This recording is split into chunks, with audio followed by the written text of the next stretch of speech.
Certaines personnes semblent vraiment tout avoir pour elles dans la vie. La richesse, la beauté, l'amour, la réussite. Mais parfois, cela ne suffit pas à faire le bonheur des gens et ils finissent par tout gâcher.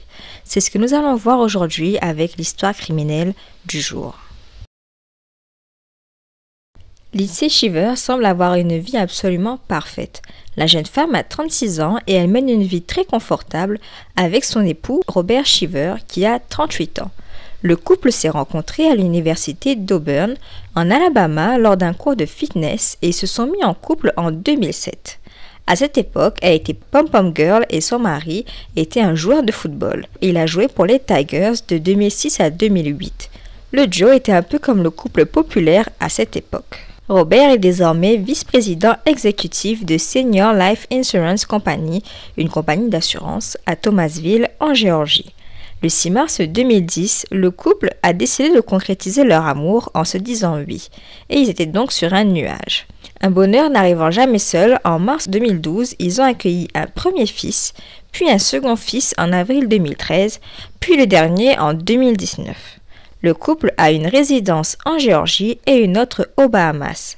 Ils ont une propriété dans la zone de Bacchus Bay, une zone très luxueuse, et visitent régulièrement les îles Abaco en famille. De l'extérieur, leur vie semble incroyable. Ils sont beaux, riches et ils ont réussi dans leur vie. Lindsay aime beaucoup les réseaux sociaux, notamment Instagram, et sur son compte, on peut y lire parmi ses commentaires à propos de son couple. La clé d'un mariage parfait, c'est d'avoir deux personnes imparfaites qui refusent de s'abandonner. Ou encore, je t'aime bébé, reconnaissante pour tout l'amour, le rire et la vie que nous avons créée. Lindsay est très active sur les réseaux sociaux et elle compte environ 1584 abonnés et 1488 publications. Sur ces réseaux, la jeune femme fait l'éloge de son couple et elle poste régulièrement des photos de sa famille. Elle est connue pour être une reine de beauté puisqu'elle a été nommée Miss Houston County en 2005.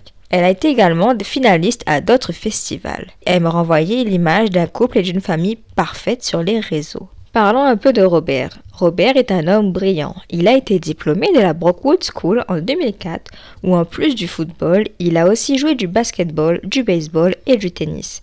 C'est un fan de sport et il est très doué dans toutes les activités qu'il entreprend.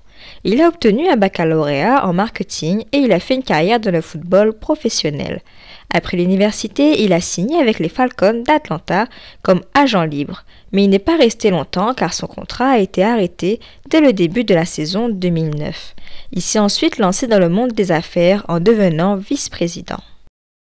Le couple semble filer le parfait amour, mais les apparences sont souvent trompeuses.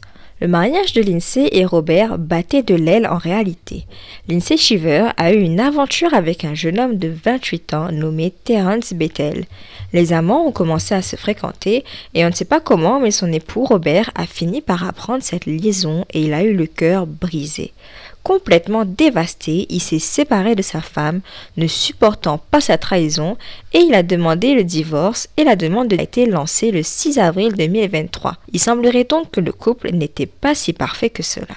Et il y en a des preuves de leur dispute assez fréquentes puisqu'ils ont à plusieurs reprises appelé le 911 pour se plaindre l'un de l'autre. Robert a appelé le 911 pas moins de 5 fois dans le mois de février. Le 20 février, il a appelé une première fois afin de demander à la police de l'accompagner à son domicile afin qu'il puisse récupérer ses affaires en sécurité. À ce moment-là, il a déclaré les mots suivants. « J'essaie juste d'aller chez moi et j'ai besoin de faire mes valises et de partir. Je veux emballer mes affaires et partir. Mes enfants sont là et vous savez, je ne veux pas qu'ils soient présents alors qu'elle va crier au meurtre sanglant, appeler la police pour rien et pour essayer de me faire emmener dans une voiture de police. » My wife just got back from out of town and I believe that we are heading down the road of getting divorced. She just cut my cell phone off, so I have to go over to our home. And with the way that she is behaving, I feel like she might try and call the police to try to set me up as soon as I get there. And I wanted to try to get out in front of it because I'm not a risk of, doing anything crazy. I'm just trying to go to my house, and if I need to pack my stuff and leave, I can pack my stuff and leave. But my kids are there, and, you know, I don't want it to be presented as she goes and screams bloody murder, calls the police, so nothing to try to have me carried off in a police car. Well, nothing has been sent or said where I can't go over to my home. I'm just really concerned about her trying to set me up. I don't want her to try to play this game of she's a victim when I haven't done anything. On peut voir que Robert est vraiment paniqué et qu'il veut préserver ses enfants d'une possible dispute et d'une nouvelle scène entre lui et sa femme. Les propos de Robert nous montrent aussi que Lindsay avait l'habitude de souvent se donner en spectacle sûrement et de crier. Lorsqu'elle a dit qu'elle va crier au meurtre sanglant, c'était une façon de parler et souvent ils devaient se disputer et elle devait appeler la police à chaque fois pour se plaindre de son comportement. Et le 12 avril, Robert a aussi appelé le 911 pour des envois mystérieux. Il a expliqué au répartiteur qu'il avait reçu une clé USB par la poste et que celle-ci était vraiment intrigante car il y avait des photos de sa femme comme si qu'une personne les espionnait et il a déclaré à propos de la clé USB les mots suivants. Il n'y avait pas de retour à l'adresse de l'expéditeur ou quoi que ce soit. Et donc j'ai branché la clé USB et il y avait toutes ces photos de ma femme d'il y a environ 2 semaines quand nous étions à l'extérieur du pays. Et un fait encore plus étrange, ses parents ont également reçu une enveloppe avec la même clé USB. Robert était plutôt inquiet et il a eu l'impression qu'on le suivait. Il a alors demandé à avoir de l'aide de la police et si c'était possible de faire des patrouilles dans son quartier chic car il était persuadé qu'un rôdeur les guettait et surtout que ce dernier suivait sa femme. Le 30 avril, Robert a à nouveau contacté le 911 car Lindsay menaçait la mère de Robert et la suivait. On a des vidéos montrant une interpellation entre la belle famille et elle. Et dans ces images de caméra surveillance, on peut voir Lindsay qui parle au policier après qu'elle a été accusée d'avoir suivi sa belle famille en voiture jusqu'à un supermarché de Thomasville en Géorgie. Durant cette interpellation, c'est Lindsay qui s'est plaint et qui a déclaré qu'elle a composé le 911 car son mari l'empêchait de voir ses 3 garçons et qu'elle était en train d'appeler son avocate à ce propos. Elle a également accusé son mari d'être super agressif. Robin, 63 ans, est la mère de Robert et elle a déclaré à propos de Lindsay qu'elle est instable moralement, qu'elle délirait, qu'elle devait se faire interner et que sa santé mentale est hors de contrôle. Elle a également dit qu'elle se droguait sûrement et que le mariage de son fils est brisé car ils sont dans un environnement complètement toxique. Elle a expliqué que lors de son séjour aux Bahamas, Lindsay aurait bien pu consommer de la drogue ou des médicaments de ce genre. Le 16 juillet, Lindsay a appelé la police cette fois-ci parce que son mari ne l'a pas laissé utiliser leur jet privé afin qu'elle puisse se rendre aux îles Abaco aux Bahamas. En vérité, Lindsay voulait se rendre sur cette île afin de voir son amant Terence, tandis que Robert voulait aller à la maison de vacances avec les enfants pour profiter en famille.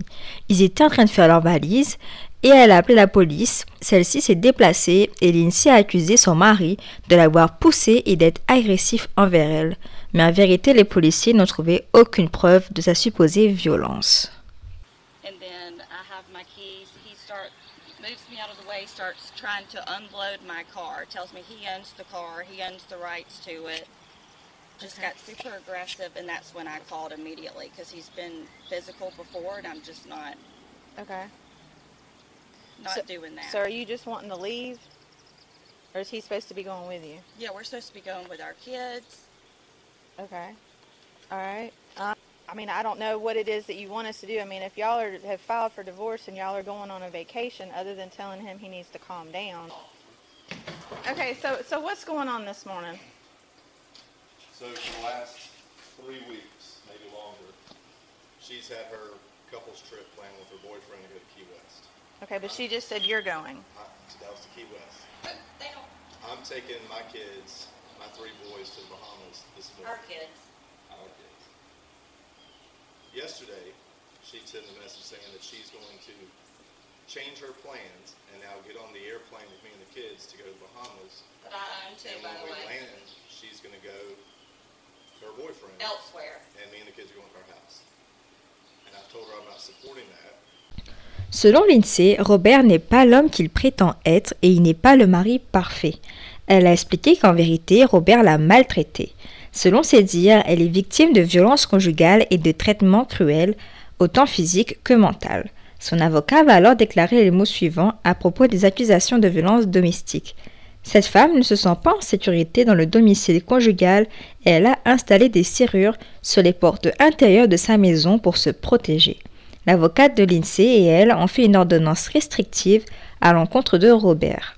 Mais Robert se défend alors en accusant Lindsay d'infidélité, tandis que celle-ci continue d'avancer les violences conjugales. Il est difficile de savoir réellement si Robert a déjà été vraiment violent ou non envers Lindsay, car il n'y a aucune preuve de cela.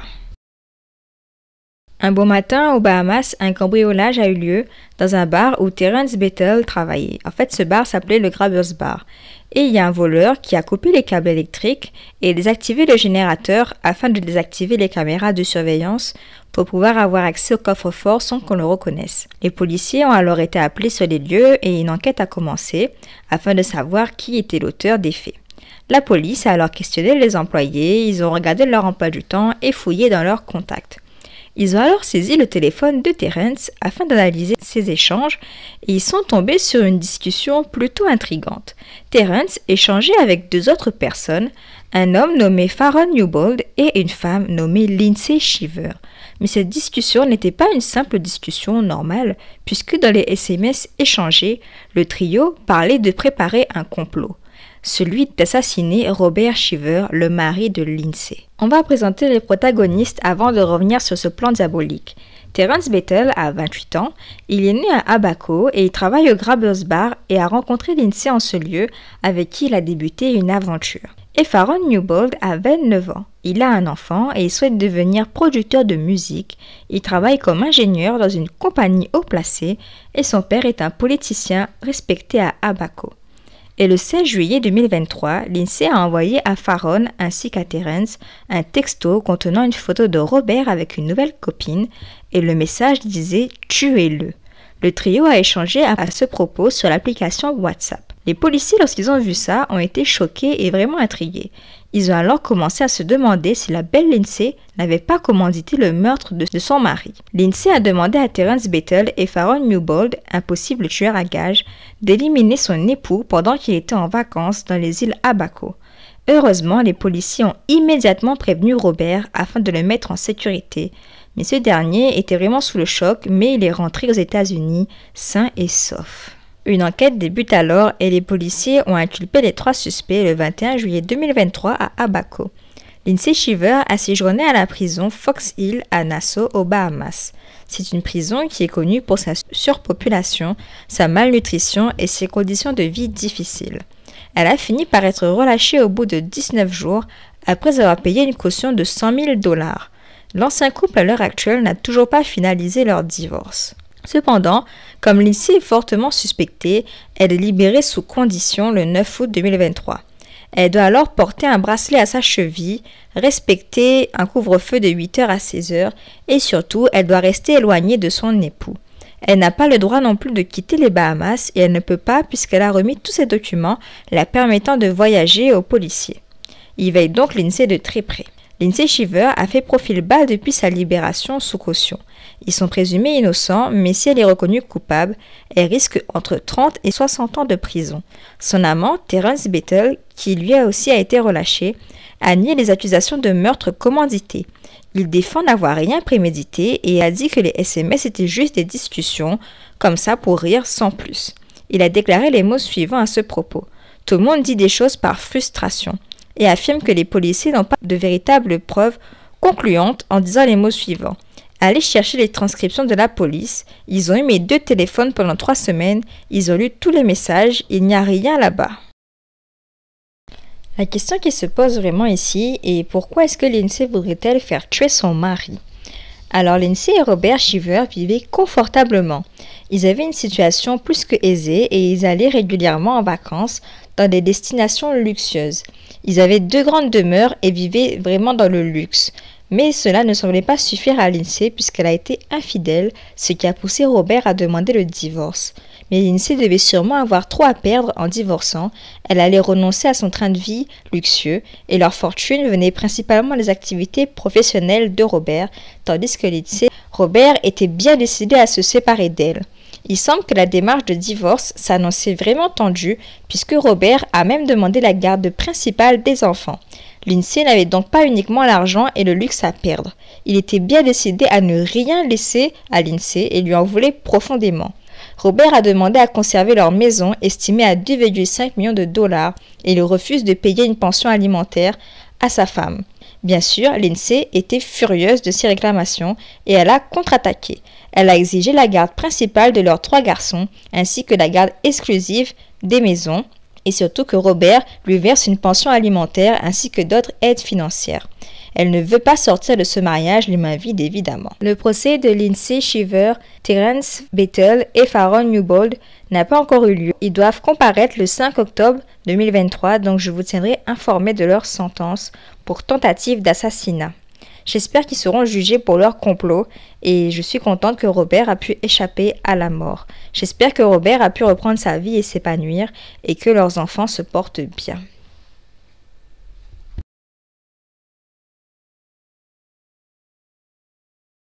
Cette affaire est assez récente et j'ai eu envie de parler d'elle parce qu'elle montre vraiment que les apparences sont trompeuses et que derrière la beauté peut vraiment se trouver une personne diabolique. À mon avis, Lindsay Shiver, c'est clairement une personne qui a des traits narcissiques et elle essaie toujours de se faire passer pour une victime. Elle fait toujours tout tourner autour d'elle. Pour moi, elle a pris des photos d'elle pour envoyer sur sa clé USB, toujours dans un processus de victimisation. C'est une personne qui a une haute opinion d'elle-même puisqu'elle a eu l'audace d'appeler le 911 pour se plaindre que son mari ne voulait pas lui prêter le jet privé alors qu'elle voulait voir son amant. Cette femme avait tout pour elle et tout pour être heureuse, mais elle n'a pas su apprécier tout cela. Tout se passait super bien pour eux et comment est-ce qu'elle a pu penser à l'assassinat? Même s'il y avait un divorce, il y avait des enfants entre eux, donc pour moi c'est vraiment une décision incompréhensible. Lindsay, en plus d'accuser son mari de violence, elle a simplement justifié sa liaison avec Terence comme quelque chose qui était approuvé par son mari, donc il n'y avait pas de quoi la blâmer. La question qui se pose aussi est de savoir qui a envoyé la clé USB à Robert et à sa famille, et dans quel but. Pour moi, c'est clairement Lindsay qui a fait une mise en scène en envoyant ses photos à Robert afin de faire croire qu'ils étaient espionnés ou que quelqu'un la suivait et que s'il lui arrivait quelque chose, elle pouvait en quelque sorte se dédouaner. Elle a fait ça dans le but de cacher son plan d'exécution. Ces photos la montrent aux Bahamas, donc si ce n'est pas elle, ce serait une personne qui est là-bas et forcément un de ses complices. Et la personne qui a envoyé la clé USB, elle ne peut pas être quelqu'un en dehors de Lindsay, Faron et Terence, car sinon elle aurait envoyé à Robert des photos de sa femme avec son amant, afin de le blesser. Je pense que l'envoi de la clé USB à Robert et sa famille pourrait être une preuve pour pouvoir accuser Lindsay de tentative de meurtre prémédité. Et je pense que Robert se sentait en danger. Il sentait que quelque chose n'allait pas et que l'on l'espionnait sûrement pour pouvoir le tuer. Il sentait aussi qu'il était possiblement en danger avec Lindsay et qu'il n'était pas tranquille ni en paix face à sa femme et dans sa vie avec ses enfants puisqu'il a appelé de nombreuses fois le 911 sans qu'il y ait véritablement de drame ou de confrontation physique. Pourtant, il ne se positionne pas comme une victime. Il a mis en avant cette théorie de rôdeur et cette théorie est tombée bien pour Lindsay. Elle a nourri cette idée dans la tête de Robert car c'était un scénario parfait pour ensuite commettre un meurtre. Je pense que Robert savait qu'elle pourrait le faire du mal car n'oublions pas qu'il voulait absolument la garde des enfants et il ne voulait rien lui laisser matériellement. Le fait que Lindsay n'ait pas pensé à la peine que ses enfants auraient pu avoir en éliminant leur père en dit long sur elle. Cela montre à quel point c'est une femme cruelle. J'ai un peu de mal à comprendre l'application de Faron dans ce meurtre car il a une bonne situation, il a un enfant, un père politicien et il souhaite faire carrière dans la musique. Ça n'a pas vraiment de sens pour lui de vouloir gâcher son image et ses projets en s'impliquant dans un possible meurtre. En tout cas, j'espère que Lindsay, Terence et Faron seront condamnés et qu'elle ne pourra plus nuire à personne. Et j'espère que Robert pourra reprendre sa vie. Et c'est tout pour l'affaire d'aujourd'hui. J'espère qu'elle vous a plu. Si c'est le cas, n'hésitez pas à aimer, commenter et partager. Et je vous dis à la prochaine vidéo.